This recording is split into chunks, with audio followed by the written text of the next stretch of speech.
வணக்கம் மாணவ செல்வங்களே. கற்க கசடர நிகழ்ச்சியின் தொடர்ச்சியான வினாவிடை மீட்டலூடாக எதிர்வரும் பிப்ரவரி மாதம் பரீட்சைக்கு தயாராகி கொண்டிருக்கும் 2021ஆம் ஆண்டு மாணவர்களுக்கான மீட்டல் வகுப்புகள் இங்கு நடைபெற இருக்கின்றன. அதில் கடந்த வார தொடர்ச்சியாக இங்கு நாங்கள் கடந்த கால வினாக்களில் இடம்பெற்ற பல்தேர்வு வினாக்களை பார்க்க இருக்கின்றோம். அந்த வகையில் இங்கு செய்யப்படுகின்ற கடந்த கால வினாக்களை நீங்கள் கவனமாக செவிமடுத்து அதை மீண்டும் மீண்டும் செய்து பார்ப்பதன் மூலம் இதில் கூடியளவு தெளிவை பெற்று இவ்வாறான வினாக்கள் எதிர்வரும் காலங்களில் வரும்போது அதற்கு கூடிய புள்ளிகளை பெற்றுக்கொள்ளலாம். மாணவர்கள், அந்த வகையில் இங்கே முதலாவதாக உள்ள வினாவானது மிக உயர்ந்த மின்கடத்தலை காட்டும் 3D தொகுதி மூலகம். மாணவர்களே, உங்களுக்கு 3D தொகுதி மூலகங்கள் என்றால் என்ன என்று தெரிந்திருத்தல் வேண்டும். ஆவர்த்தன அட்டவணையில் உள்ள மூலகங்களை 4 வகையாக பிரிக்கின்றோம். S தொகுப்பு மூலகம், P தொகுப்பு மூலகம், D தொகுப்பு மூலகம், F தொகுப்பு மூலகம் என வகைப்படுத்துகின்றோம். அதாவது இலத்திரன் நிலையமைப்பை எழுதும்போது உறுதியான இலத்திரன் நிலையமைப்பானது S உபசக்தி மட்டத்தில் முடிவடையுமாயின் அவை S தொகுப்பு மூலகங்கள் எனவும், P உபசக்தி மட்டத்தில் முடியுமாயின் அவை P தொகுப்பு மூலகங்கள் எனவும், D உபசக்தி மட்டத்தில் முடிவுறுமாயின் அவை D தொகுப்பு மூலகங்கள் எனவும், F உபசக்தி மட்டத்தில் முடிவுறுமாயின் அவை F தொகுப்பு மூலகங்கள் எனவும் அழைக்கப்படுகின்றன. அந்த வகையில் D தொகுப்பு மூலகங்களை எடுத்துக்கொண்டால் முதல் வரிசை D தொகுப்பு, அதாவது 3D தொகுதி மூலகங்கள் எனப்படும் போது இங்கு ஸ்கண்டியம், இங்கு பார்த்தீர்கள் scandium, titanium, vanadium, chromium, manganese, Fe, cobalt, nickel, copper, zinc ஆகிய மூலகங்கள் காணப்படுகின்றன. அந்த வகையில் மாணவர்களே, இங்கு இவ்வாறு மூலகங்கள் 3D தொகுதி மூலகங்களாக காணப்படினும் இம்மூலகங்களில் யாவுமே தாண்டல் மூலகங்கள் அல்ல. அதாவது யாவுமே தாண்டல் மூலகங்கள் அல்ல என்பதன் பொருள் இங்கு உள்ள முழு மூலகங்களும் தாண்டல் மூலகங்களாக கருத முடியாது. இங்கு உள்ள நாகமானது, அதாவது சிங்கானது தாண்டல் மூலகம் அல்ல. அதாவது 3D தொகுதியில் காணப்படுது என்றாலும் அதை தாண்டல் மூலகம் என்று சொல்கிறேன். என்ன காரணம் என்றால் பிள்ளைகள், ஒரு தாண்டல் மூலகம் எனப்படுவது என்னவென்றால் உறுதியான அணுநிலையில் அல்லது உறுதியான ஏற்றமுள்ள நிலையில், உறுதியான வலுவளவு நிலையில், அதாவது இப்போ ஸ்கண்டியத்தை எடுத்துக்கொண்டால் ஸ்கண்டியத்தில் பார்த்தீங்கன்னா ஸ்கண்டியம் 3+ ஆனது உறுதியான ஒட்சியேற்ற நிலையாக காணப்படும். சிங்க் எடுத்துக்கின்றால் சட்டன் 2+ ஆனது உறுதியான ஒட்சியேற்ற நிலையாக காணப்படும். Cu எடுத்துக்கின்றால் Cu 2+ ஆனது உறுதியான ஒட்சியேற்ற நிலையாக காணப்படும். அவ்வாறு பார்க்கும்போது மூலக நிலையில் அல்லது உறுதியான ஒட்சியேற்ற நிலையில், அதாவது உறுதியான சேர்வைகளை உருவாக்கும் நிலையில் அதில் டி ஒபிட்டலில் இலத்திரன் முழுமையாக நிரப்பப்பட்டிருந்தால் அவை டி தொகுப்பு மூலகங்கள்னு சொல்கிறேன். இப்போ உதாரணத்துக்கு பார்த்தீங்கன்னா இங்கே சிங்க் எடுத்திங்கன்னா சிங்க் மூலக நிலையில் 3D10 எனும் இலத்திரன் நிலையப்பை கொண்டிருக்கும். 3D10 எனும் இலத்திரன் நிலையப்பை கொண்டிருக்கும். அதே போன்று சட்டன் 2+ என்று பார்த்தீங்கன்னா இங்கே சிங்கட இலத்திரன் நிலையப்பை இருக்க பார்ப்போம்.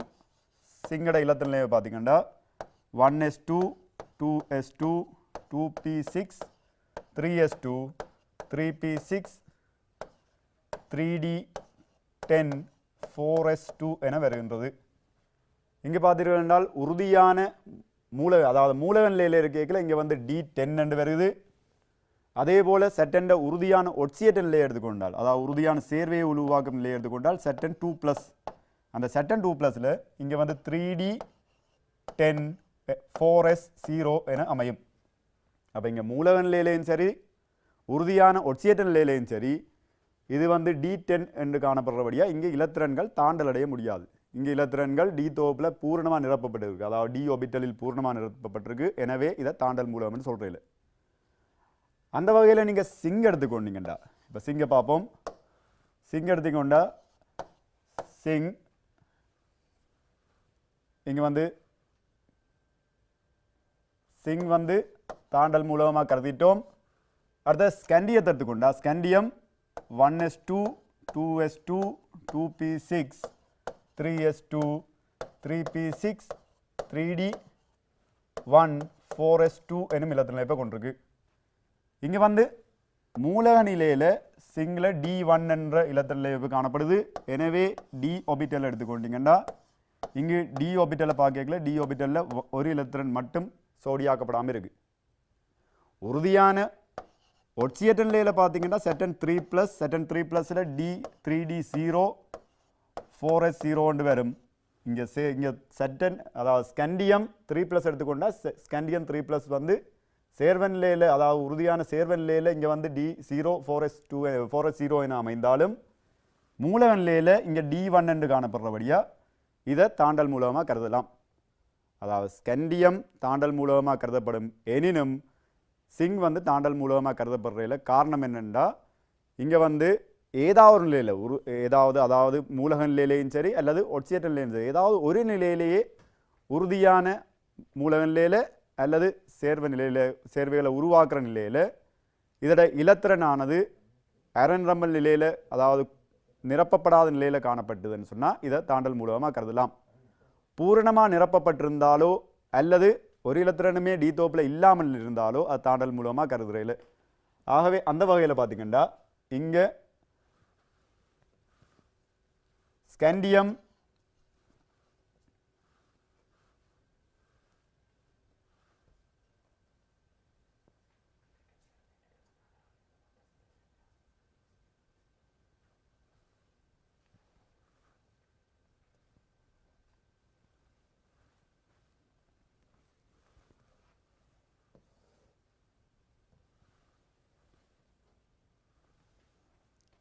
எனவே அந்த வகையில் பார்த்தீங்கன்னு சொன்னால் இங்கே scandium, titanium, vanadium, chromium, manganese, Fe, cobalt, nickel, copper, zinc. இங்கு இந்த ஸ்கண்டியம் தொடக்கம் கப்போர் வரைக்குமான மூலகங்கள் 3D தொகுதியில் தாண்டல் மூலகங்களாக இருக்கும். எனினும் சிங்க் வந்து தாண்டல் மூலமாக கருதுறையில். எனவே இங்கே பார்த்தீங்கன்னு சொன்னால் இந்த 3D தொகுதி மூலகங்களை பற்றி தான் கேட்டிருக்கு. தாண்டல் மூலகம் என்று கேட்கல 3D தொகுதி மூலகங்கள்லேயே அதி உயர்ந்த மின்கடத்தலை காட்டும் மூலகம் யாதென கேட்கப்பட்டிருக்கு. எனவே பார்த்தீங்கன்னா தெரியும் 3D தொகுதி மூலகங்களில் உயர்ந்த மின்கடத்தலை காட்டும் மூலகமாக பார்க்கல. இங்கு உலோகங்களை பொறுத்த வரைக்கும் மின்கடத்தலுக்கு காரணமானது சுயாதீன இலத்திரன்கள். அதாவது கரைசல்களை பொறுத்த வரைக்கும் கரைசலில் மின்கடத்தலுக்கு காரணமானது சுயாதீன அயன்களாக காணப்படும். மூலகங்கள் அதாவது உலோகங்களை பொறுத்த வரைக்கும் மின்கடத்தலுக்கு காரணமாக இருக்கிறது சுயாதீன இலத்திரன்களாக அமையும். எனவே சுயாதீன இலத்திரன்கள் உயர்வாக அமையும் போது அதன் மின் கடத்தலும் உயர்வாக அமையும். கரைசல்களுக்கு இதே மாதிரி தான் கரைசல்களில் சுயாதீன அயன்கள் உயர்வாக காணப்படும் போது அதன் மின்கடத்தல் உயர்வாக காணப்படும். அந்த வகையில் பார்த்தீங்கன்னு சொன்னால் மின்கடத்தல் வரிசையானது ஸ்கண்டியத்திலும் பார்க்க டைட்டேனியத்திற்கு மின்கடத்தல் உயர்வாமையும், டைட்டேனியத்திலும் பார்க்க வெனேடியத்துக்கு உயர்வாமையும், வெனேடியத்திலும் பார்க்க மேங்கனஸுக்கு உயர்வாமையும், மேங்கனஸிலும் பார்க்க குரோமியத்துக்கு உயர்வாமையும், குரோமியத்திலும் பார்க்க Feயின் மின்கடத்தல் உயர்வாமையும், Feயிலும் பார்க்க கோபால்ட்டின் மின்கடத்தல் உயர்வாமையும், கோபால்ட்டிலும் பார்க்க நிக்கலுக்கு உயர்வாமையும், நிக்கலிலும் பார்க்க சிங்குக்கு உயர்வாமையும், சிங்கிலும் பார்க்க கொப்பருக்கு உயர்வாமையும். ஏனெனில் இங்கு செட்டனில் பார்த்தீங்கன்னா செட்டனில் வந்து 3D10 4s2 என்னும் இலத்திரன் நிலைப்பை கொண்டிருக்கு. Cu ஆனது 3D10 4s1 என்னும் இலத்திரன் நிலைப்பை கொண்டிருக்கு. எனவே இங்கே சுயாதீன இலத்திரனை பார்த்தீங்கன்னா சுயாதீன இலத்திரனானது Cuக்கு தான் கூட. எனவே 3D தொகுதி மூலகங்களில் உயர் மின்கடத்தலை கொண்ட மூலகம் என கேட்கும்போது இங்கு விடையானது Cu ஆக அமையும். ஆவர்த்தன அட்டவணையில் உள்ள மூலகங்களிலேயே மிக உயர்ந்த மின்கடத்தலை காட்டும் மூலகம் யாதென்று கேட்டால் அதற்கான விடையானது Ag ஆக அமையும். இங்கு கேட்கப்பட்ட வினாவானது 3D தொகுதி மூலகங்களில். எனவே வினாவை கவனிக்க வேண்டும். வினாவானது 3D தொகுதி மூலகங்களில் உயர் மின்கடத்தலை காட்டும் மூலகம் எது? எனவே 3D தொகுதி மூலகங்களில் மின்கடத்தலை காட்டும் உயர் மின்கடத்தலை காட்டும் மூலகம் கொப்பராகும். இங்கு மின்கடத்தல் ஓர்டரை பார்த்தீர்கள் என்றால் மின்கடத்தல் ஓர்டர் இந்த ஓர்டரில் வரும் scandium, titanium, vanadium, manganese, chromium, Fe, cobalt, nickel, zinc, copper என்று வரும். அதாவது அந்த 2 இடத்தில் மாறுகின்றது. இங்கு 3D தொகுதி மூலகங்களில் மேங்கனஸ் குரோமியம் என்னும் இடத்தில் ஒருக்கா மாறுகின்றது. அதே போன்று இங்கு சிங் நிக்கல் போன்ற, அதாவது சிங் சட்டன் போன்ற இடங்களிலும் மாறுகின்றது. அடுத்ததாக பார்த்தீர்கள் இவ்வாறான வினாக்கள் வெவ்வேறு வடிவங்களில் கேட்கப்படலாம்.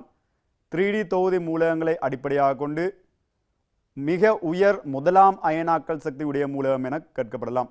அவ்வாறு கேட்கப்படும் போது மிக உயர்ந்த முதலாம் அயனாக்கல் சக்தியுடைய மூலகம் என கேட்கப்படும் போது, அதாவது I1 உயர்வான மூலகம் என கேட்கப்படும் போது சட்டன் அதற்கான விடையாக அமையும்.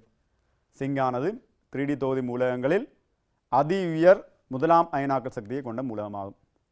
அந்த வகையில் அதி உயர் 2ஆம் அயனாக்கல் சக்தியை கொண்ட மூலகம் என கேட்கப்படும் போது அதற்கான விடையானது கொப்பர் என அமையும். கொப்பரின் இயல்புகளை கருதும் போது இங்கு Cuவின் இயல்புகளை பொறுத்தவரையில் அதி உயர் 3D தொகுதி மூலகங்களில் அதி உயர் அதாவது 2ஆம் அயனாக்கல் சக்தியை கொண்ட மூலகம் கொப்பராக அமையும். 3D தொகுதி மூலகங்களில் அதி உயர் மின் கடத்தலை காட்டும் மூலகமாக அமையும். அடுத்ததாக பார்த்தீங்கன்னா அதி உயர் அடர்த்தியை கொண்ட மூலகமாக அமையும். அதி உயர்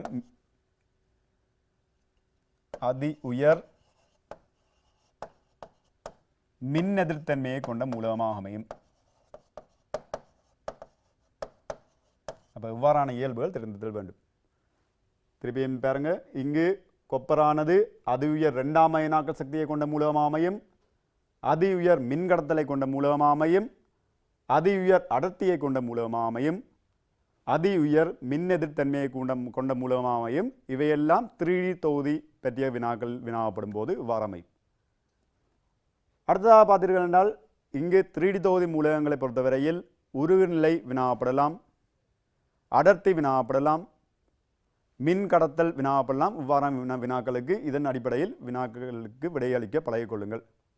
அந்த வகையில் உருகுநிலை தொடர்பான வினாக்கள் கேட்கப்படும் போது இங்கு மூலகங்களின் 3D தொகுதி மூலகங்களின் உருகுநிலையானது அதி உயர் உருகுநிலையை கொண்ட மூலகமாக, இங்கு 3D தொகுதி மூலகங்களில் அதி உயர் உருகுநிலையை கொண்ட மூலகமாக வெனேடியமும் அதி தாழ் உருகுநிலையை கொண்ட மூலகமாக சிங்கும் அமையும். அவ்வாறான வினாக்கள் வினாவப்படும் போது அது தொடர்பான பூர்ண அறிவு இருத்தல் வேண்டும். நல்லது மாணவர்களே, அந்த வகையில் அடுத்த வினாவுக்குள் செல்வோம். இங்கு விடையை கவனியுங்கள். இங்கு இந்த வினாவுக்கான விடையானது கொப்பராகும். அடுத்த வினாவை பார்ப்போமானால் அடுத்த வினாவானது carbon, phosphorus, sulphur, arsenic, selenium என்னும் மூலகங்களின் அணு ஆரைகள் அதிகரிக்கும் வரிசை. இங்கு பார்த்தீங்கன்னா தெரியும், அணு ஆரைகள், அயன் ஆரைகள் போன்ற வினாக்கள் பொதுவாகவே கடந்த கால வினாக்கள் சரி வினாக்கள் எழுதப்படும் போது இவ்வாறான வினாக்கள் அமைவது வழமையாகும். அதாவது ஒரு அணு ஆரை எனப்படும் போது அணு ஆரை தங்கியுள்ள காரணிகள் பிரதானமாக தெரிந்தல் வேண்டும். அணு ஆரை தங்கியுள்ள காரணிகளில் பிரதான சக்தி மட்டங்களின் எண்ணிக்கை, திரையீட்டு விளைவு, கருக்கவர்ச்சி போன்றன பிரதான இடத்தில் இருக்கின்றன.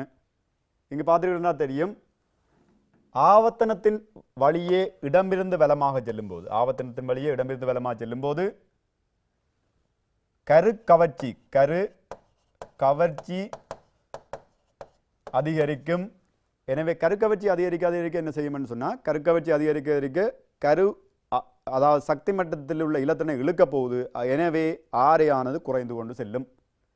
எனவே சக்தி மட்டம் அதிகரிக்கும், அதாவது கருக்கவர்ச்சி அதிகரிக்கும் போது ஆரை குறைவடைந்து செல்லும். எனவே ஆவர்த்தனத்தின் வழியே இடமிருந்து வலமாக செல்லும் போது ஆரை குறைவடைந்து செல்லும். கருக்கவர்ச்சி கூடும், எனவே ஆரை குறையும். அந்த வகையில் இடமிருந்து வலமாக செல்லும் போது இங்கு பிரதான சக்தி மட்டங்களின் எண்ணிக்கை மாறுவதில்லை. அப்போ பிரதான சக்தி மட்டங்கள் இங்கு செல்வாக்கு செலுத்தப் போவதில்லை. எனவே இடமிருந்து வலமாக செல்லும் போது ஆரை அதிகரிக்கும், ஆரை கருக்கவர்ச்சி அதிகரிக்கும், ஆரை குறையும். இடமிருந்து வலமாக செல்ல போறீங்க, இடமிருந்து வலமாக செல்ல இங்கு கருக்கவர்ச்சி அதிகரிக்க போகின்றது, எனவே ஆரை குறையும். அடுத்ததாக கூட்டத்தின் வழியே மேலிருந்து கீழாக செல்வோமானால் கூட்டத்தின் வழியாக மேலிருந்து கீழாக செல்லும் போது ஆரையில் செல்வாக்கு செலுத்தும் காரணிகளை பார்ப்பீர்கள். ஆனால் இங்கு சக்தி மட்டம் ஒவ்வொரு மூலகங்களினதும் சக்தி மட்டம் அதிகரிக்கும், கருக்கவர்ச்சி அதிகரிக்கும்,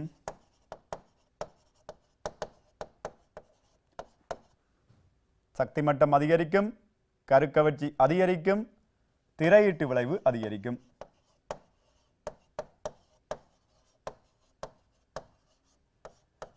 எனவே பார்த்தீர்கள் என்றால் இங்கு சக்தி மட்டம் அதிகரிக்கும் போது ஆரை அதிகரிக்கும், திரையீட்டு விளைவு அதிகரிக்கும் போது ஆரை அதிகரிக்கும், எனினும் கருக்கவர்ச்சி அதிகரிக்கும் போது ஆரை குறைவடையும். இங்கு சக்தி மட்ட அதிகரிப்பு, திரையீட்டு விளைவு அதிகரிப்பு என்பவற்றிலும் பார்க்க இந்த கருக்கவர்ச்சி அதிகரிப்பானது குறைவாகவே காணப்படுகின்றது. எனவே விளைவுலாக பார்ப்பீர்கள் ஆனால் கூட்டத்தின் வழியே மேலிருந்து கீழாக செல்லும் போது ஆரையானது அதிகரிக்கும்.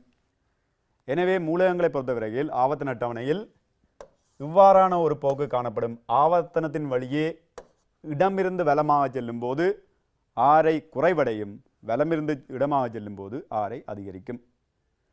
அடுத்ததாக மேலிருந்து கீழாக செல்லும் போது, கூட்டத்தின் வழியே மேலிருந்து கீழாக செல்லும் போது ஆரை அதிகரிக்கும்.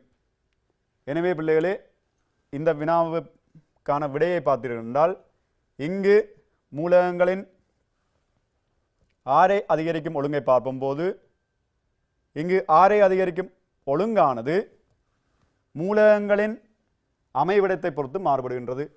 அதாவது இங்கு காபனை எடுத்துக்கொண்டால் காபனானது 2ஆம் ஆவர்த்தனத்தில் காணப்படுகின்றது. எனவே 2ஆம் ஆவர்த்தனத்தில் காணப்படும் போது இங்கு காபனின் அமைவிடத்தை பார்த்தால் காபன், அடுத்ததாக பொஸ்பரஸ் ஆனது 3ஆம் ஆவர்த்தனத்தில் காணப்படுகின்றது. பொஸ்பரஸ், சல்ஃபர் 3ஆம் ஆவர்த்தனத்தில் காணப்படுகின்றது.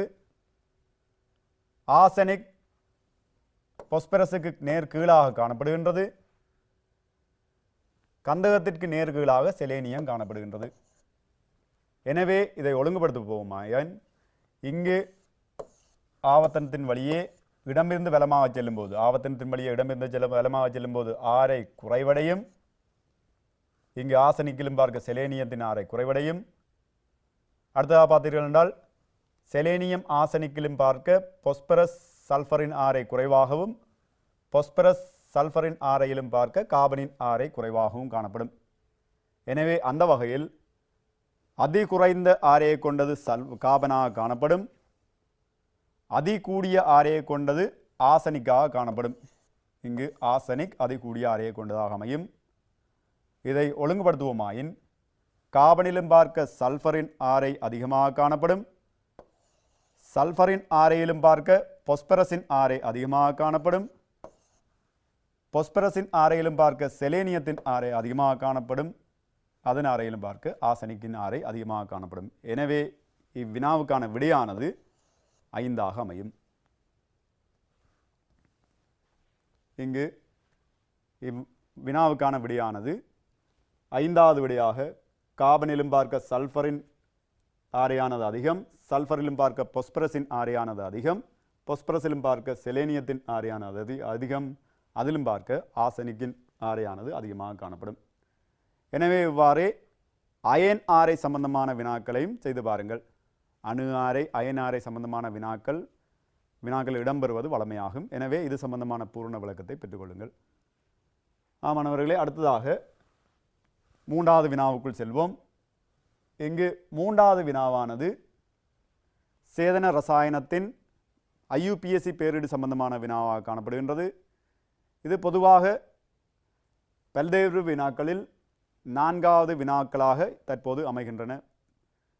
இங்கு இவ்வாறான IUPAC பெயரிட்டின்படி விடை எழுதுவது மிகவும் இலகுவான முறையாகும். அந்த வகையில் இங்கு பெயரிடு தரப்பட்டு கட்டமைப்பு வினாவப்பட்டுள்ளது. பொதுவாக உங்களுக்கான வினாக்களில் கட்டமைப்பு தரப்பட்டு பெயரிடு வினாவப்படும். இவ்வாறான சந்தர்ப்பங்களும் காணப்படும். அதாவது பெயரிடு தரப்பட்டு கட்டமைப்பு கேட்கப்படும் வினாக்களும் அமையும். பெயரிடு தரப்பட்டு கட்டமைப்பு வினாவப்படும் போது இவ்வாறான வினாக்களுக்கு விடையளிப்பது மிகவும் சுலபமான முறையாகும். அதாவது இங்கு நீங்கள் ஒரு பேரிடு தரப்பட்டு அதுக்கான கட்டமைப்பு கேட்கப்படும் போது முதலில் அதற்கான தொழிற்படு கூட்டத்தை இனங்காணல் அவசியமாகும். அந்த வகையில் இங்கு வினாவுக்கான தொழிற்படு கூட்டமானது ப்ரொப்பைனல் அதாவது எல்லில் முடிவடைகின்றது. ஏஎல்லில் முடிவடைவதனால் எல் அதாவது இங்கு அல்டிஹைட் ஆகும். அதாவது இதன் தொழிற்படு கூட்டமானது பிரதான தொழிற்படு கூட்டமானது அல்டிஹைட் ஆகும்.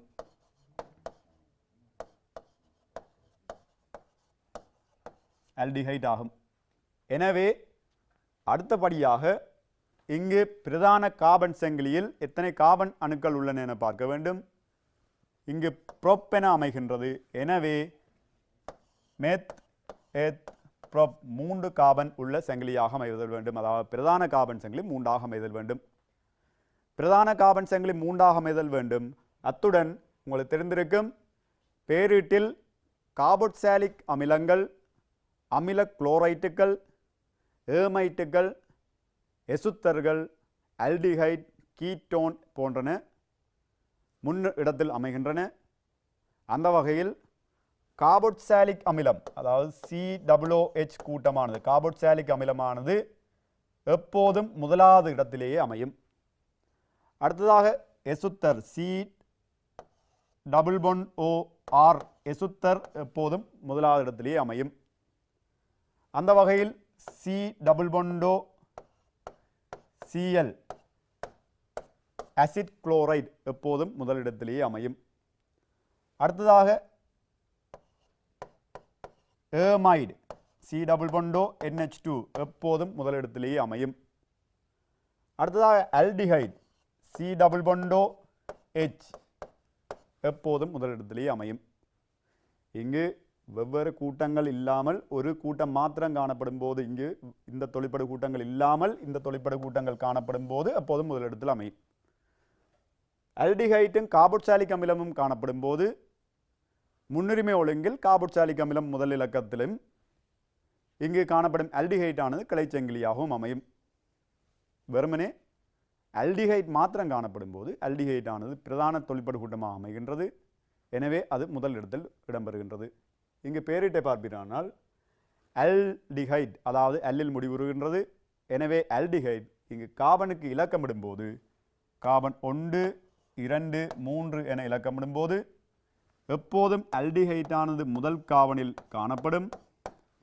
முதலாவதாக நாங்கள் கார்பன் பிரதான கார்பன் சங்கிலி இட்டுள்ளோம், அதுக்கு இலக்கமிட்டுள்ளோம். இலக்கமிட்ட பிற்பாடு இந்த தொழிற்படு கூட்டம் பிரதான தொழிற்படு கூட்டத்தின் அமைவிடம் அமைக்கப்பட்டுள்ளது. அடுத்ததாக ப்ரொப்பைனல் இங்கு ஐன் என விகுதி காணப்படுகின்றது. அதாவது இங்கு மும்மை பிணைப்பு காணப்படல் வேண்டும். எனினும் மும்மை பிணைப்பின் அமைவிடம் குறிப்பிடவில்லை. ஏனெனில் இங்கு முதலாவது கார்பனில் வலுவளவு 4ஆகும் 4 பிணைப்புகளும் பூர்ணப்படுத்தப்பட்டுள்ளன. எனவே முதலாவது கார்பனில் வேறு பிணைப்புகள் காணப்பட முடியாது. எனினும் இரண்டாவது கார்பனில் இந்த மும்மை பிணைப்பை இடலாம். அடுத்ததாக கார்பனில் காணப்படும் பிணைப்புகளுக்கு ஏற்ப வலுவளவு 4 ஆகுமாறு ஐதரசன் இடல் வேண்டும். எனவே முதலாவது கார்பன் பிணைப்புகள் பூர்ணப்படுத்தப்பட்டுள்ளன. இரண்டாவது கார்பனின் பிணைப்புகள் பூர்ணப்படுத்தப்பட்டுள்ளன.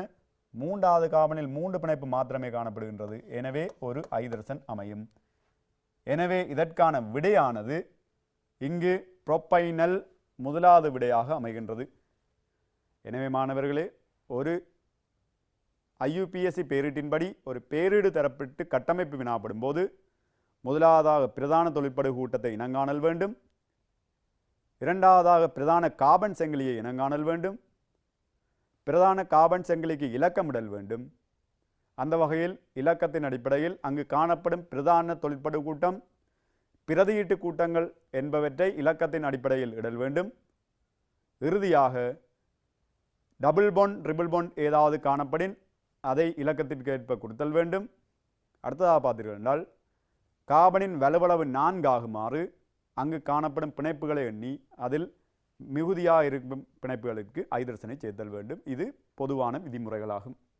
எனவே அந்த வகையில் இதற்கான விடையானது முதலாவது விடையாக அமைகின்றது. எனவே இங்கே புரோப்பைனலின் சரியான கட்டமைப்பு CH ட்ரிபிள் பாண்ட் CHO என்பது விடையாகும்.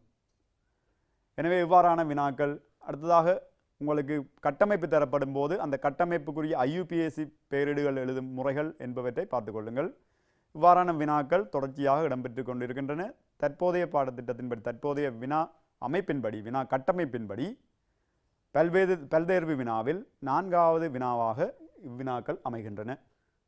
நல்லது மாணவர்களே, அடுத்ததாக அடுத்த வினாவுக்குள் செல்வோம்.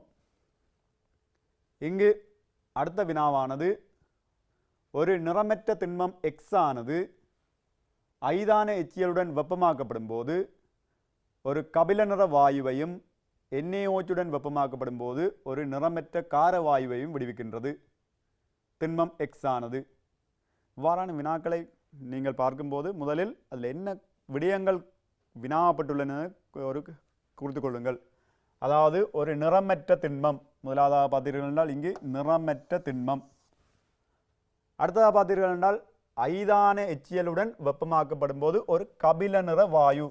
கபில நிற வாயு அதாவது எச்சியலுடன் வெப்பப்படுத்தும் போது அமிலத்துடன் வெப்பப்படுத்தும் போது கபில வாயு.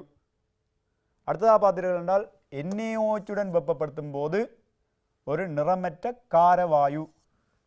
அப்போ இதில் தெரிந்திருக்க வேண்டும், நிறமுடைய வாயு ஒரு கபில நிறமுடைய வாயு வெளியேறுகின்றது. எனவே கபில நிறமுடைய வாயு என்ன என்பது தெரிந்துதல் வேண்டும். அடுத்ததாக காரவாயு வெளியேறுகின்றது. அந்த காரவாயு என்ன என்று தெரிந்துதல் வேண்டும்.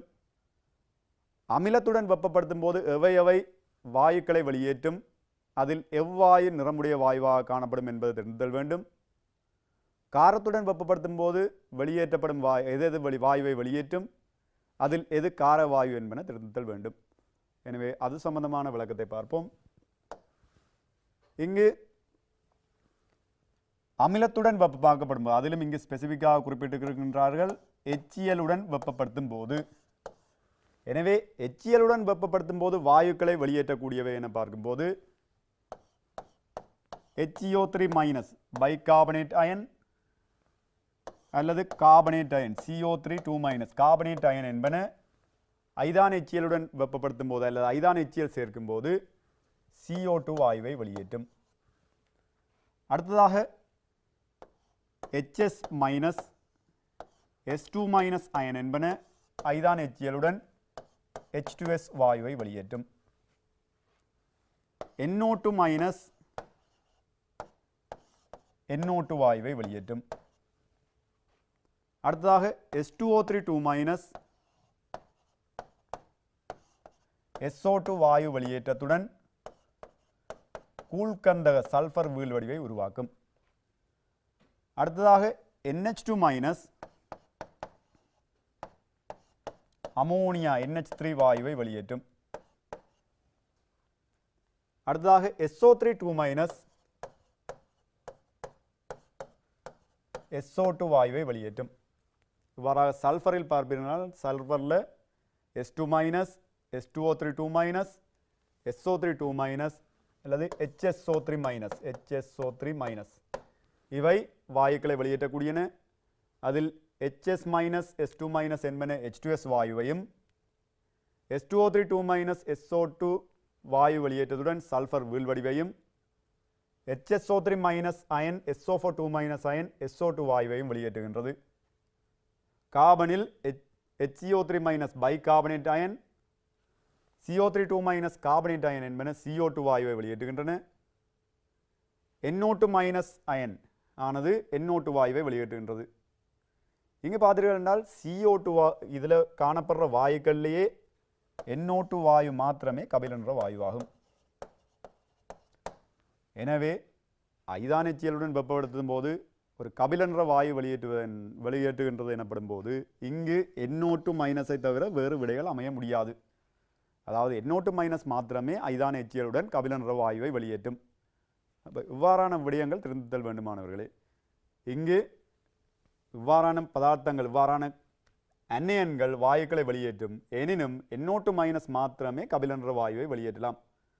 அடுத்தது உங்களுக்கு கபில நிற வாயுக்களில் உங்களுக்கு தெரிந்திருக்கும் Br2 கபில நிற வாயு, NO2 கபில நிற வாயு. எனினும் இங்கு எச்சந்தர்ப்பத்திலும் கபில நிற வாயு Br2வினால் வெளியேற்றப்பட முடியாது. அதாவது Br மைனஸ் இற்கு HCl சேர்க்கப்படும் போது இங்கு Br2 வாயு வெளியேற்றப்பட முடியாது. எனவே Br மைனஸ் அயன்கள் இருக்க முடியாது. அதாவது உங்களுக்கு அனித்தரமாக தெரிந்து வேண்டும். ஒரு அன்னையன் கொண்ட சேர்வைக்கு ஒரு அன்னையனிற்கு ஐதான் HCl சேர்க்கப்படும் போது கபிலன்ற வாயு வெளியேற்றப்படுமாயின் அது நிச்சயமாக NO2 வாயுவாக அமைதல் வேண்டும். அவ்வாயுவை வெளியேற்றிய அயனானது நிச்சயமாக NO2 மைனஸாக அமைதல் வேண்டும். எனவே சேர்வையில் இங்கு வினாப்பட்ட வினாவில் சேர்வையில் NO2 மைனஸ் கட்டாயமாக அமைதல் வேண்டும். அடுத்ததாக பார்த்துட்டு இங்கு ஒரு சந்தர்ப்பத்தில் NH2 மைனஸ் அயனிற்கு ஐதான் HCl சேர்க்கப்படும் போது NH3 வாயு அமோனியா வாயு வெளியேற்றப்படுகின்றது. இவ் அமோனியா வாயுவானது கார வாயுவாகும். கார வாயுக்கள் வேறு, கார மனமுடைய வாயுக்கள் வேறு. அது சம்பந்தமான விளக்கங்களை பெற்றுக்கொள்ளுங்கள். ஏனெனில் அநேகமான ஆக்கள் நினைச்சு கொள்வது கார வாயுவும் கார மனமுடைய வாயுவும் ஒன்றென்று. அதாவது கார வாயு என்பது இயல்பு கார இயல்பாக இருக்கும். காரம், அமிலம், காரம் அவ்வாறாக கார இயல்புடைய வாயு அமோனியா மாத்திரமே. கார மனமுடைய வாயுக்கள் SO2 ஒரு கார மனமுடைய வாயுவாக காணப்படும். அமோனியா ஒரு கார மனமுடைய வாயுவாக காணப்படும். Cl2 கார மனமுடைய வாயுவாக காணப்படும். எனினும் இங்கு காணப்படும் SO2 Cl2 என்பன அமில வாயுக்களாகும். அமில கார மனமுடைய வாயுவாக இருக்கும். அமோனியாவானது கார மனமுடைய வாயுவாக இருக்கும். ரெண்டுக்குமான வித்தியாசங்கள் தெரிந்திட வேண்டும். அதாவது கார மனம் வேறு, கார இயல்பு வேறு. இங்கு அமோனியாவானது கார இயல்புடைய வாயுவாக காணப்படும். அதாவது இங்கே அமோனியாவானது நீரில் கரைக்கப்படும் போது இங்கு OH மைனஸை வெளியேற்றும். எனவே அமோனியாவானது கார இயல்பு கார மனம் ரெண்டுமே உடைய ஒரு வாயுவாகும். எனவே மாணவர்களே இங்கு வினாவுக்குள் நுழைவோம். வினாவை பார்த்தீர்கள் என்றால் வினாவில் ஒரு நிறமற்ற திண்மம் X ஆனது ஐதான் HCl வெப்பப்படுத்தும் போது ஒரு கபில நிற வாயுவை வெளியேற்றுகின்றது. எனவே கபில நிற வாயு வெளியேற்றப்படுமாயின் NO2 மைனஸ் நிச்சயமாக அமைதல் வேண்டும். எனவே NO2 மைனஸ் உள்ள விடைகள் இங்கு முதலாவது விடை மாத்திரமே. எனினும் எங்களுக்கு விடைகள் NO2 மைனஸ் அவ்வாறாக இருந்தாலும் இங்கு NaOH வெப்பப்படுத்தும் போது ஒரு நிறமற்ற காரவாயு வெளியேற்றப்படுகின்றது. எனவே காரவாயுவை வெளியேற்றும் பதார்த்தமும் தெரிந்தல் வேண்டும். அந்த வகையில் காரவாயுவை வெளியேற்றக்கூடியது உங்களுக்கு தெரியும். எந்த ஒரு அமோனியம் உப்பையும் எடுத்துக்கொண்டால் அதாவது NH4+, எந்த ஒரு அமோனியம் உப்பையும் எடுத்துக்கொண்டால் அந்த அமோனியம் உப்புக்களுக்கு காரம் சேர்த்து வெப்பப்படுத்தும் போது அவை அமோனியா வாயுவை வெளியேற்றும். எந்த ஒரு அமோனியம் உப்பிற்கும் கார ஊட சேர்க்கப்பட்டு வெப்பப்படுத்தும் போது நிச்சயமாக அமோனியா வாயு வெளியேற்றப்படும். எனவே NaOH வெப்பப்படுத்தும் போது கார வாயுவை வெளியேற்றுகின்றது. HCl வெப்பப்படுத்தும் போது கபில நிறமான வாயுவை வெளியேற்றுகின்றது. எனவே இதற்கான விடையானது இங்கு காணப்படும் அன்னேனானது NO2 மைனஸ் ஆகவும் இங்கு காணப்படும் கட்டேனானது NH4+ ஆகவும் அமைதல் வேண்டும். எனவே இதற்கான விடையானது NH4NO2 என அமையும். இவ்வாறான வினாக்களுக்கு உங்களுக்கு எந்தெந்த பதார்த்தங்களுக்கு எந்தெந்த அன்னேயன் எந்தெந்த கட்டையன் அமிலம் சேர்க்கப்படும் போது வாயுக்களை வெளியேற்றும், அவ்வாயுக்கள் எவ்வளவு இயல்புகளை கொண்டிருக்கும், நிறமற்ற மனமற்ற நிறமுடைய மனமுடைய வாயுக்கள் எவை என்பது தெரிந்தல் வேண்டும். அந்த வகையில் இங்கு NO2 வாயுவானது கபிலன்ற வாயுவாக காணப்படும். CO2 H2S SO2 நார்மலாக வேறு வெளியேற்றப்படும் SO3 வாயு போன்றன நிறமற்ற வாயுக்களாக காணப்படும். அத்துடன் இங்கு காட்டப்படும் CO2 H2S SO2 SO3 என்பன அமில வாயுக்களாகும். NO2 அமில வாயுவாகும். இங்கு வெளியேற்றப்படும் ஒரே ஒரு காரவாயு NH3 ஆகும். எனவே மாணவர்களே உங்களுக்கு இவ்வாறான வினாக்கள் வினாப்படும் போது எவையவை அமில இயல்பு கார இயல்புடைய வாயுக்கள், எவையவை நிறமுடைய நிறமற்ற வாயுக்கள், அமிலம் சேர்க்கப்படும் போது வெளியேற்றப்படும் வாயுக்கள், காரம் சேர்க்கப்படும் போது வெளியேற்றப்படும் வாயுக்கள் என்பன நிச்சயமாக தெரிந்து வேண்டும். அடுத்த விடயம் NO2 மைனஸ் அயனிற்கு ஐதான வெண்ணமிலம் சேர்க்கும் போது HNO2 வெளியேற்றப்படுகின்றது. HNO2 ஆனது அறை வெப்பநிலையில் ஒரு உறுதியற்ற அமிலமாகும். HNO2 அறை வெப்பநிலையில் உறுதியற்ற அமிலமாக காணப்படுவதனால் இங்கு உள்ள HNO2 ஆனது HNO3 ஆகவும் NO ஆகவும் பிரிய வரும். HNO3 ஆனது இங்கு காணப்படும் HNO2 HNO3 ஆகவும் NO வாயுவாகவும் பிரியடைகின்றது. இங்கு பெறப்படும் NO ஆனது உடனடியாக ஆக்சிஜனுடன் தாக்கமடைந்து NO2 ஆக மாற்றப்படுகின்றது. இங்கு தாக்கங்கள் சமப்படுத்தப்படவில்லை, அதை கவனித்துக் கொள்ளுங்கள். எனவே NO2 மைனஸிற்கு ஐதான வெண்ணமிலம் சேர்க்கும் போது HNO2 வாயு வெளியேற்று HNO2 அமிலம் தோற்றுவிக்கப்படும். HNO2 ஆனது அறை வெப்பநிலையில் உறுதியற்றது. எனவே HNO2 ஆனது பிரியை விட்டு NO ஆக மாற்றப்பட்டு NO2 ஆக மாற்றப்படும். எனவே தான் NO2 மைனஸ் அயன் கொண்ட கரைசலிற்கு ஐதான வெண்ணமிலம் சேர்க்கும் போது கபில நிறமான NO2 வாயு வெளியேற்றப்படுகின்றது.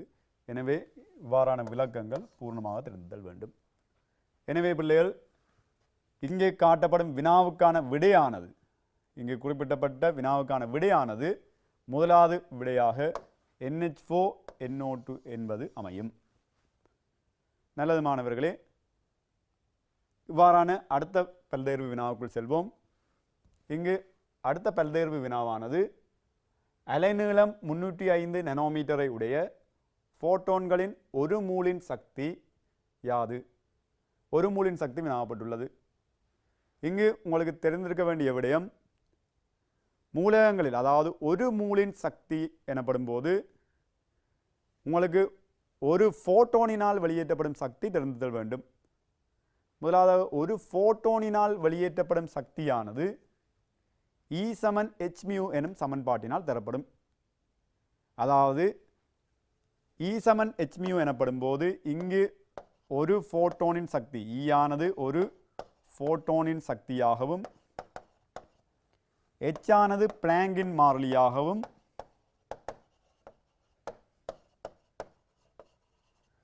μ ஆனது மீடிறனாகவும் காணப்படும். அதாவது ஒரு ஃபோட்டானின் சக்தியானது E = hμ ஆகும். உங்களுக்கு ஏற்கனவே தெரியும், μ ஆனது C/λ ஆகும். அதாவது C எனப்படும் போது வழியில் ஒளியின் வேகம், λ எனப்படும் போது ஒளியின் அலைநீளம். எனவே μ ஆனது C/λ ஆகும். எனவே இந்த சமன்பாடானது E = hc/λ என மாற்றப்படும். எனினும் இங்கு E ஆனது ஒரு ஃபோட்டானின் சக்தியாகும். இங்கு கேட்கப்பட்ட வினாவில் 305 நானோமீட்டரை உடைய ஃபோட்டான்களின் ஒரு மூலின் சக்தி வினாவப்பட்டுள்ளது. எனவே ஒரு மூலின் சக்திக்கான விடையை எழுதும்போது ஒரு மூலின் சக்தியானது E = hc/λவின் கீழ் λ தர அவகாட்ரோ மாறிலி என காணப்படும். இங்கு தரப்பட்ட வினாவில் பிளாங்கின் மாறிலியின் பெருமானம் தரப்பட்டுள்ளது 6.62 தர 10⁻34 ஜூல் செகண்ட். எனவே H ஆனது 6.62 தர 10⁻34 ஜூல் செகண்ட். அடுத்த C வழியில் ஒளியின் வேகம் 3 தர 10⁸ மீட்டர் செகண்ட் -1. λ ஆனது 305 நானோமீட்டர். ஆகவே 305 நானோமீட்டரில் தரப்பட்டுள்ளது. இங்கு பிரதியிடப்படும் அனைத்தும் SI அலகுகளில் காணப்படல் வேண்டும். எனவே 305 நானோமீட்டரை மீட்டரில் மாற்றுவோமாயின் 10⁻9 மீட்டர். அடுத்ததாக அவகாட்ரோ மாறிலியானது 6.022 தர 10⁻23. எனவே இதற்கான விடையை காணும்போது இங்கு SI அலகுகளில் குறிப்பிடப்படும் மீட்டர் இல்லாமல் போய்விடும், செகண்ட் -1 இல்லாமல் போய்விடும். எனவே ஜூல் இங்கு ஒரு மூலுக்கான சக்தி காணப்படுகின்றது. எனவே ஜூல் மூல் -1இல் விடை அமையும். இவ்வாறான சுருக்கல்கள் தெரிந்தல் வேண்டும். பொதுவாக விடைகளை பொறுத்து இவ்வாறான வினாக்களின் சுருக்கல்களானது பொதுவாக இலகுவாக அமையும். இங்கு சுருக்கலை பார்த்தீர்கள் என்றால் 6.022 இங்கு 305 என காணப்படுகின்றது. அண்ணளவாக 50 என அமையும். அண்ணளவாக 50 அமையும். அக்குரேட்டான விடை இல்லை. அண்ணளவாக 50. அடுத்ததாக 10/9, 10/23, 10/34 என்று காணப்படுகின்றது. இந்த இதுகளை சுருக்கும் போது இவ்வினாவுக்கான விடையானது 392 கிலோ ஜூல் என அமைகின்றது. இங்கு ஒரு மூலின் ஃபோட்டானின் சக்தி வினாவப்பட்டுள்ளது. எனவே ஒரு மூலின் ஃபோட்டானின் சக்தியானது 392 கிலோ ஜூல் என அமையும். இவ்வாறான வினாக்கள் வினாவப்படும் போது சுருக்கல்களை கவனித்துக் கொள்ளுங்கள். இவ்வாறான வினாக்களை தொடர்ந்து ஒரு மூலின் சக்தி தெரியும் என கொண்டால் இங்கு அடுத்ததாக மீடுரன்கள் வினாவப்படலாம். இங்கு ஒளியின் கதி தரப்பட்டுள்ளது, அலைநீளம் தரப்பட்டுள்ளது. இதன் அடிப்படையில் உங்களுக்கு தெரியும் V = F lambda என படித்திருப்பீர்கள். இங்கு கேட்கப்பட்ட வினாவில் V = F lambda என குறிப்பிடப்படும் போது அதிலிருந்து உங்களுக்கான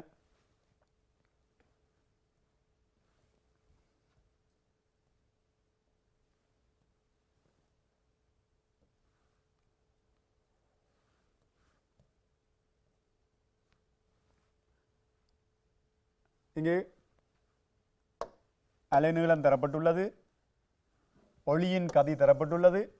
எனவே அலைநீளம், ஒளியின் கதி என்பவற்றின் அடிப்படையில் V = F lambda அதாவது C = mu lambda இச்சமன்பாட்டில் பிரதியிடும் போது மீடுரனானது mu ஆனது CO lambda. இங்கு C ஆனது 3 தர 10⁸ மீட்டர்/செகண்ட் -1. அலைநீளமானது 305 நானோமீட்டர். எனவே 305 தர 10⁹ மீட்டர். எனவே இதன் அடிப்படையில் இங்கு மீடுரனின் பெருமானம் கண்டுகொள்ள முடியும்.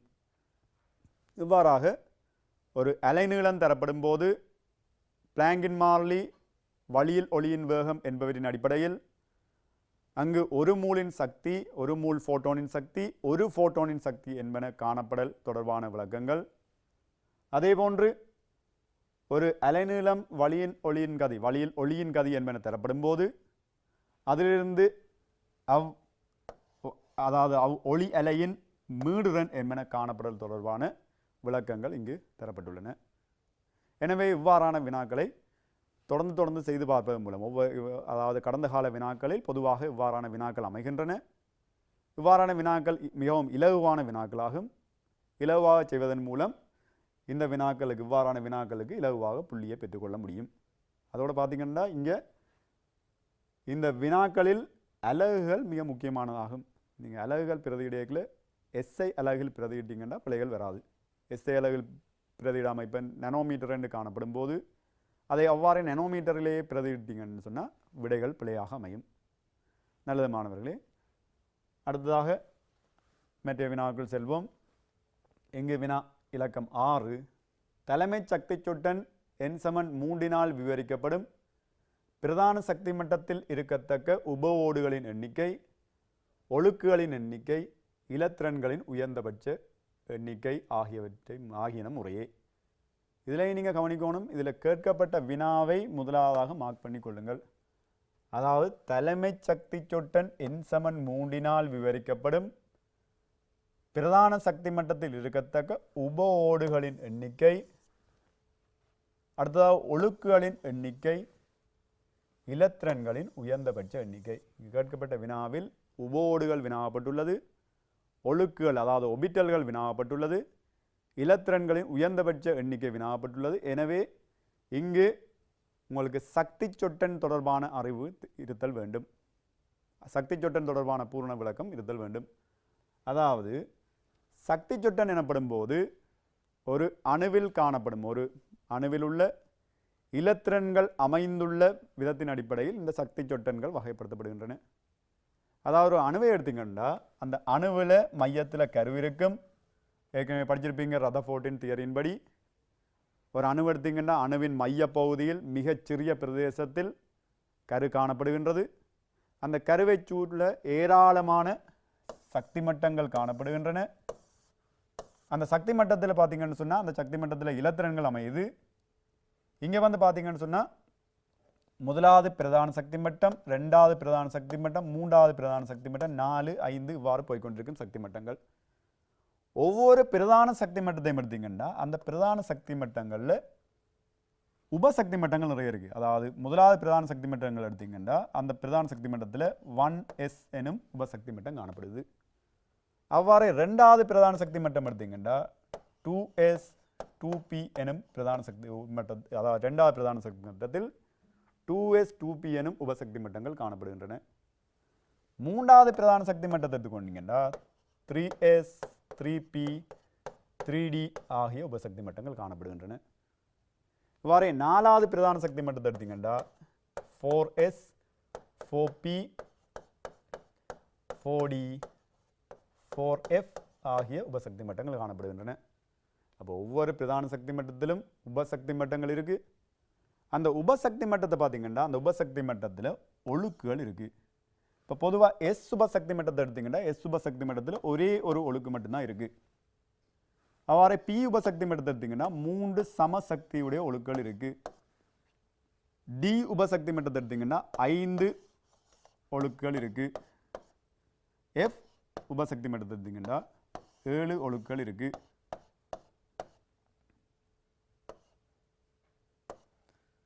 ஆகவே பிள்ளைகள் எஸ்ல ஒரு உபசக்தி எஸ் உபசக்தி மட்டத்தில் ஒரு ஒழுக்கு, பி உபசக்தி மட்டத்தில் 3 ஒழுக்கு, டி உபசக்தி மட்டத்தில் 5 ஒழுக்கு, எஃப் உபசக்தி மட்டத்தில் 7 ஒழுக்கு காணப்படுது. ஒவ்வொரு ஒழுக்கையும் எடுத்தீங்கன்னா அந்த ஒழுக்கில் வந்து மேக்சிமம் 2 இலத்திரன் மட்டுமே அமையலாம். ஒவ்வொரு ஒழுக்கிலையும் 2. ஆகவே எஸ் உபசக்தி மட்டத்தில் நிரப்பப்படுற இலத்திரன்கள் எண்ணிக்கை 2 அமையும். பி உபசக்தி மட்டத்தில் ஒவ்வொரு ஒழுக்கிலையும் 2 இலத்திரன் வீதம், மொத்தமாக 6 இலத்திரன்கள் அமையலாம். டி உபசக்தி மட்டத்தில் ஒவ்வொரு ஒழுக்கிலையும் மேக்சிமம் 2, ஆகவே மொத்தமாக 10 இலத்திரன்கள் நிரப்பப்படலாம். எஃப் உபசக்தி மட்டத்தில் ஒவ்வொரு ஒழுக்கிலையும் 2 இலத்திரன்கள் வீதம், 7 ஒபிட்டல் இருக்கு. ஆகவே 7 ஒபிட்டல்லையும் 14 இலத்திரன்கள் நிரப்பப்படலாம். இந்த வகையில் பார்த்தீங்கன்னா முதலாவது பிரதான சக்தி மட்டத்தில் எஸ் ஒழுக்கு மாத்திரம், ஆகவே 2 இலத்திரன்கள் நிரப்பப்படலாம். ரெண்டாவது பிரதான சக்தி மட்டத்தில் எஸ்ஸில் 2, பியில் 6, மொத்தமாக 8 இலத்திரன்கள் நிரப்பப்படலாம். மூன்றாவது பிரதான சக்தி மட்டத்தில் எஸ் ஒழுக்கில் 2 இலத்திரன், பி ஒழுக்கில் 6 இலத்திரன், டி ஒழுக்கில் 10 இலத்திரன், மொத்தமாக 18 இலத்திரன்கள் நிரப்பப்படலாம். அவ்வாறு நாலாவது பிரதான சக்தி மட்டத்தில் எஸ்ஸில் 2, பியில் 6, டியில் 10, எஃப்ல 14, மொத்தமாக 32 இலத்திரன்கள் நிரப்பப்படலாம். அப்போ இதன் அடிப்படையில் தான் உங்களுக்கு சக்தி சொட்டன் தொகுதிகள் அமைக்கப்பட்டிருக்கு, சக்தி சொட்டன்கள் காணப்படுது. எனவே அந்த சக்தி சொட்டனை பார்த்தீங்கன்னா சக்தி சொட்டன் ஆனது இங்கே பார்த்தீங்கன்னா சக்தி சொட்டன் ஆனது முதன்மை சக்தி சொட்டன், திசைவி சக்தி சொட்டன், காந்த சக்தி சொட்டன், கரங்கள் சக்தி சொட்டன் என வகைப்படுத்தப்படுகின்றது. முதன்மை சக்தி சொட்டன், திசைவி சக்தி சொட்டன், காந்த சக்தி சொட்டன், கரங்கள் சக்தி சொட்டன். எனவே முதன்மை சக்தி சொட்டனானது பிரதான சக்தி மட்டங்களை வகை குறிக்கின்றது. முதலாவது பிரதான சக்தி மட்டம், ரெண்டாவது பிரதான சக்தி மட்டம், மூன்றாவது பிரதான சக்தி மட்டம். ஒவ்வொரு பிரதான சக்தி மட்டத்திலும் காணப்படும் உப ஒழுக்குகள் எடுத்தீங்கன்னா உப ஒழுக்குகள் முதலாவது பிரதான சக்தி மட்டத்தில் பி, அதாவது எஸ் மட்டும் 1s மட்டும் காணப்படும். இரண்டாவது பிரதான சக்தி மட்டத்தில் 2s 2p ஆகியவை காணப்படும். மூன்றாவது பிரதான சக்தி மட்டத்தில் 3s 3p 3d என்பன காணப்படும்.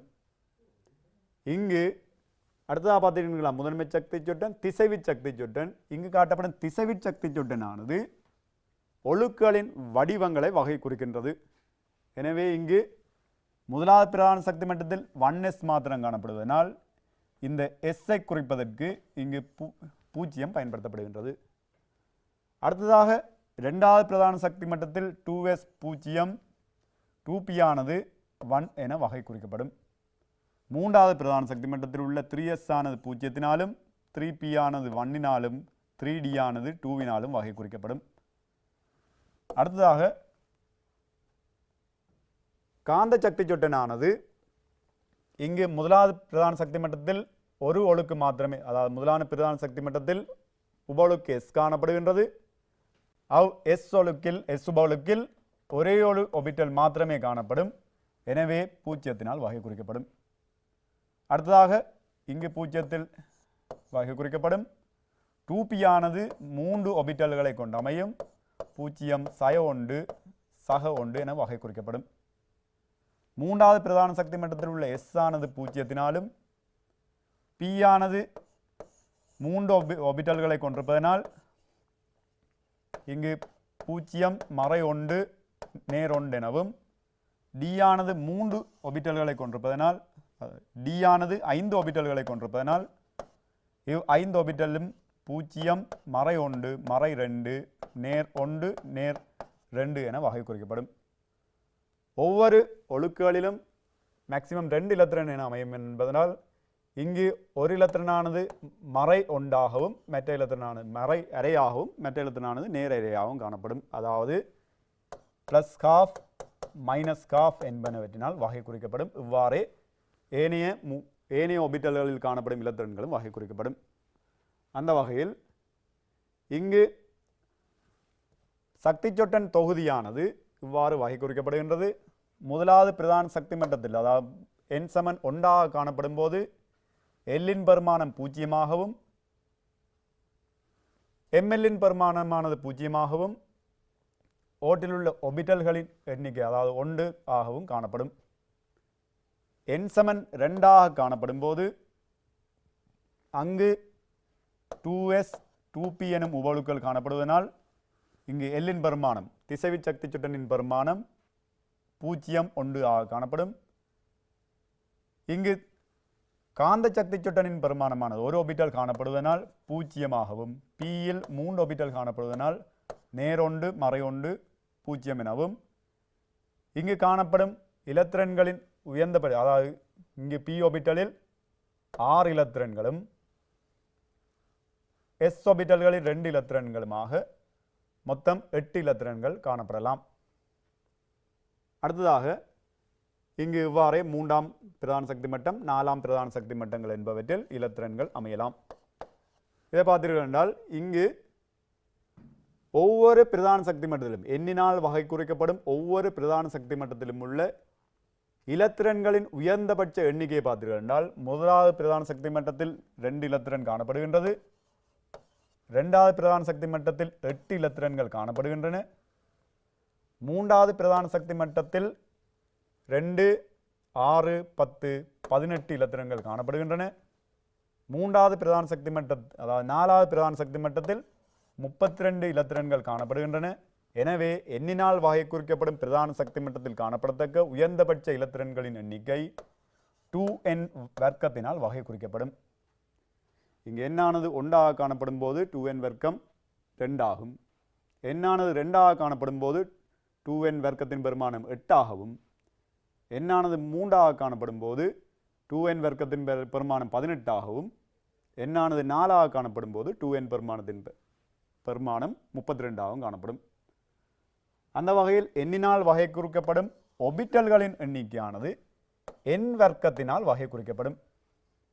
இங்கு n சமன் 1ஆக காணப்படும் போது ஒபிட்டல் 1ஆக காணப்படும். n சமன் 2ஆக அமையும் போது ஒபிட்டல் 4ஆக அமையும். n சமன் 3ஆக காணப்படும் போது ஒபிட்டல் 9ஆக அமையும். n சமன் 4ஆக காணப்படும் போது ஒபிட்டல்கள் 16ஆக அமையும். இவ்வாறு ஒரு எண்ணினால் வகை குறிக்கப்படும் பிரதான சக்தி மட்டத்தில் காணப்படத்தக்க உயர்ந்தபட்ச இலத்திரன்களின் எண்ணிக்கை 2n வர்க்கத்தினாலும் ஒபிட்டல்களின் எண்ணிக்கை n வர்க்கத்தினாலும் வகை குறிக்கப்படும். எனவே மாணவர்களே, இங்கு கேட்கப்பட்ட வினாவானது தலைமை சக்தி சொட்டன் n சமன் 3னால் விவரிக்கப்படும் பிரதான சக்தி மட்டத்தில் இருக்கத்தக்க உப ஓடுகளின் எண்ணிக்கை உபொழுக்களின் எண்ணிக்கை அல்லது உப ஓடுகளின் எண்ணிக்கை எனப்படும் போது n சமன் 3 ஆகவே Lக்கு இங்கு SPD என்பன மூன்றாவது பிரதான சக்தி மட்டத்தில் SPD என்பன காணப்படும். 0 1 2 எனவே 3 உபசக்தி மட்டங்கள் காணப்படும். அவ்வாறே உபோடுகளின் எண்ணிக்கை எனப்படும் போது 3, இங்கு 3 எனப்படும் விடை அமையதல் வேண்டும். அடுத்ததாக ஒழுக்குகளின் எண்ணிக்கை கேட்கப்பட்டுள்ளது. ஒழுக்குகளின் எண்ணிக்கை எஸ் உபசக்தி மட்டத்தில் 1 ஒழுக்கு, பி உபசக்தி மட்டத்தில் 3 ஒழுக்கு, டி உபசக்தி மட்டத்தில் 5 ஒழுக்கு, மொத்தமாக n வர்க்கத்தினால் வகை குறிக்கப்படும். அந்த வகையில் 3 எனப்படும் போது 3 9 ஒழுக்குகள் அமையும். இலத்திரன்களின் உயர்ந்தபட்ச எண்ணிக்கையான 2n வர்க்கத்தினால் தரப்படும். எனவே எண்ணானது 3 எனப்படும் போது 2n வர்க்கமானது 3 9 9 2 18 ஆக அமையும். அதாவது 9 ஆர்பிட்டால்களில் 2 வீதம் மொத்தமாக 18 இலத்திரன்கள் காணப்படலாம். எனவே இதற்கான விடையானது இரண்டாவது விடை 3 9 18 ஆக காணப்படும். அந்த வகையில் n சமன் 3 ஆக காணப்படும் போது அதிலுள்ள உபசக்தி மட்டங்கள் 3 ஆகவும் ஒழுக்குகள் 9 ஆகவும் இலத்திரன்களின் உயர்ந்தபட்ச எண்ணிக்கை 18 ஆகவும் காணப்படும். நல்லது மாணவர்களே, இனிவரும் வினாக்களை தொடர்ச்சியான பகுதிகளில் பார்ப்போம். அதுவரை உங்களிடமிருந்து விடைபெறுகின்றேன். நன்றி, வணக்கம்.